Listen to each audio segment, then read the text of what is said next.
São Paulo fará exames médicos no elenco nesta semana, durante a pausa de jogos para a data FIFA. Assim, o clube antecipa parte do que é feito na pré-temporada para ganhar tempo na preparação para o Campeonato Paulista, que começa no fim de semana de 21 de janeiro.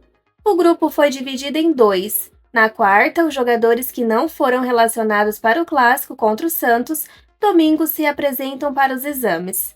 Os demais farão avaliação no dia seguinte. Os jogadores ganharam folga nesta segunda e terça após o empate sem gols no clássico disputado na Vila Belmiro.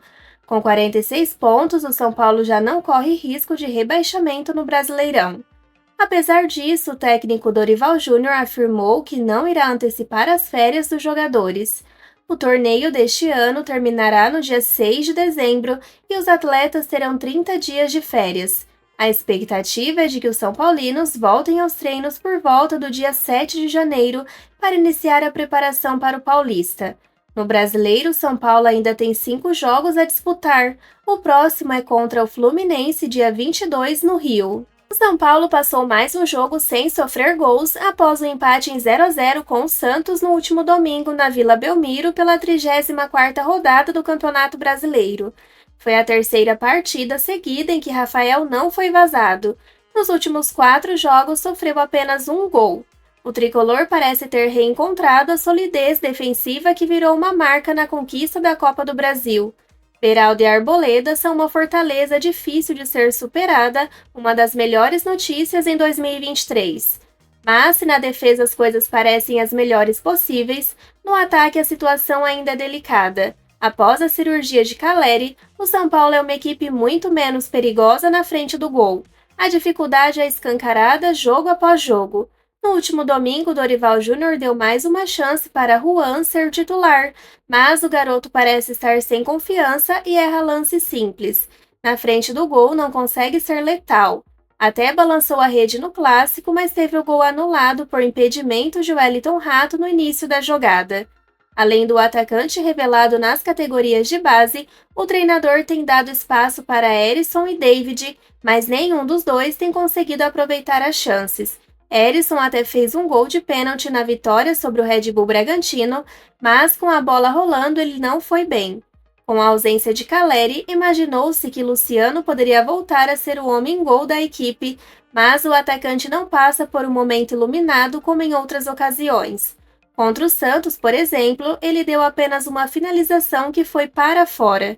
Nos últimos 5 jogos da equipe no Brasileirão, foram apenas 3 gols marcados. Foram suficientes para o São Paulo se livrar dos riscos da zona de rebaixamento, é fato.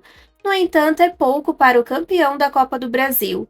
A dependência de Caleri deve servir de alerta para o clube ir ao mercado o quanto antes para achar um reserva à altura do argentino, que só deve voltar no ano que vem. A diretoria já afirmou que a posição de centroavante será uma prioridade na janela de transferências, mas encontra dificuldades, principalmente pelo excesso de estrangeiros no elenco. O São Paulo vê bons nomes de sul-americanos para a posição, mas já tem 9 gringos no grupo. A parada da data FIFA pode ser importante para o elenco ganhar fôlego e os atacantes melhorarem a pontaria, principalmente para aqueles que ainda sonham em seguir no clube no ano que vem.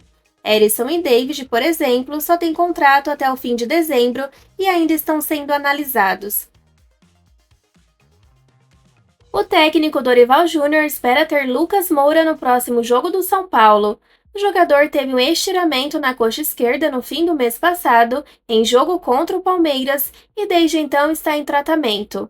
De acordo com o treinador, porém, o meio-atacante está em fase final de recuperação e deve estar à disposição no próximo dia 22, diante do Fluminense às 21h30 no Maracanã pelo Campeonato Brasileiro. A notícia chega em uma boa hora para o São Paulo, que tem sofrido com a falta de gols de seus atacantes. Como foi dito, nos últimos 5 jogos foram 3 gols marcados pela equipe. O retorno também é importante para Lucas retomar a forma física e definir se irá renovar com o tricolor por mais uma temporada. O vínculo do jogador com o clube vai até o final de dezembro e ele ainda não deu uma resposta se irá seguir. Desde que chegou a São Paulo, Lucas se tornou o titular absoluto de Dorival. O meio-atacante foi fundamental na conquista da Copa do Brasil. Em 16 jogos nessa sua segunda passagem pelo clube, Lucas Moura anotou 3 gols.